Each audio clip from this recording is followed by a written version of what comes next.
Redskins rebound from back-to-back blowout losses to squeak past Cardinals. With little to play for but pride, the Washington Redskins scraped together just enough Sunday to squeak past an opponent whose offensive arsenal consisted of the right foot of its field goal kicker. But even the game's clinching play turned into a nail-biter, as penalty flags flew in the waning seconds after Redskins defensive captain DJ Swearinger yanked off his helmet to celebrate an incomplete pass by the Cardinals on 4th down. After an anxious pause, officials ruled that the ball still belonged to Washington. Swearinger's celebration came after the play, leaving it to quarterback Kirk Cousins to take a knee and bring an end to a 2015 victory that the Redskins desperately needed down the stretch of a disappointing season. With the victory, the Redskins rebounded from back-to-back blowout losses to improve to 6-8, keeping alive the possibility of finishing 8-8. But it was something of a defeat that they struggled so against a team that got its only score Sunday from kicker Phil Dawson, who hit from 40, 35, 19, 34 and 32 yards in the face of the game-long foibles of quarterback Blaine Gabbert, the team's starter who began the season as third string. Gabbert was 16 of 41 for 189 yards and an interception. Cousins fared better, 18 of 26 for 196 yards, 2 touchdowns and 1 interception. With their first-round pick, defensive lineman Jonathan Allen, still sidelined as he recovers from early season foot surgery, the Redskins lost their second-round pick in the draft, Ryan Anderson, to a knee injury in the second half. Redskins hold off Cardinals to earn a close victory, improved to 6-8 but in an ugly game on their return to FedEx Field. The Redskins met coach Jay Gruden's challenge earlier in the week to not wallow in the last 2 defeats that knocked them from playoff contention. "We've got to move on," Gruden said midweek. And the Redskins did, despite being without left tackle Trent Williams, who was inactive due to a knee injury and was spelled by swing tackle Tyne Seck, and middle linebacker Zach Brown, the NFL's leading tackler. The Redskins' defense set a fierce tone at the outset, with Anthony Lanier's sack fumble on the 3rd play of the game. Linebacker Preston Smith scooped it up and rumbled to the Arizona 6-yard line. 2 plays later, Cousins hit Jamison Crowder with a 5-yard strike that staked the Redskins to a 7-0 lead just 90 seconds into the proceedings.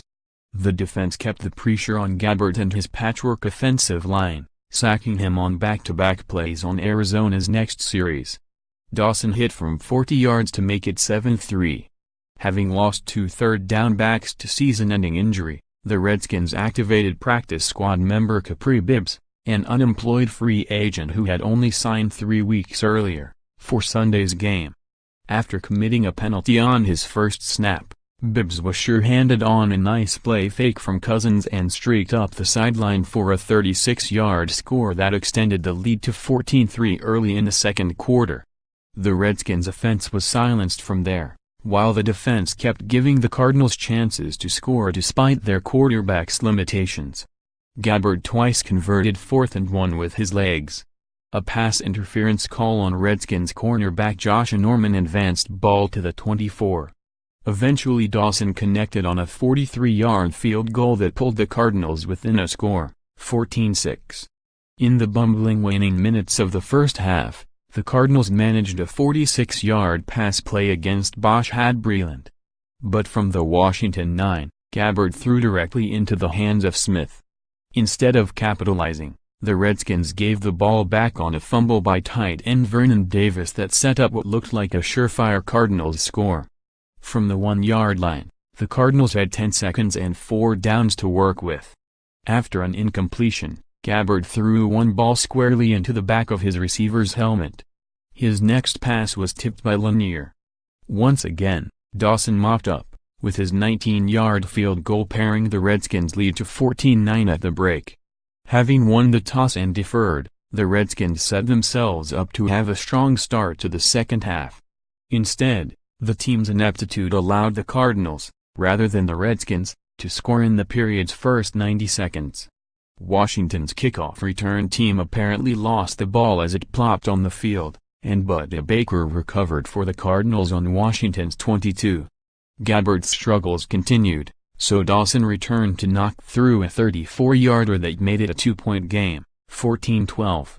After trading field goals, it was a 17-15 game midway through the fourth quarter.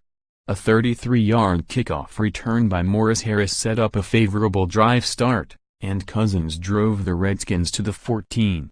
But wide receiver Josh Doctson couldn't corral a high throw for a first down, bringing up Hopkins for his second attempt.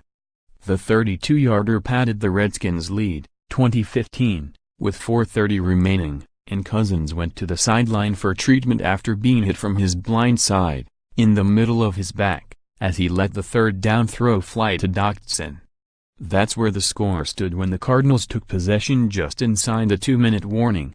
And the defense stood tall, despite a pass interference call that gave Gabbard a reprieve, breaking up every pass play to deny a game-winning touchdown. More Redskins coverage, best and worst moments from the Redskins window.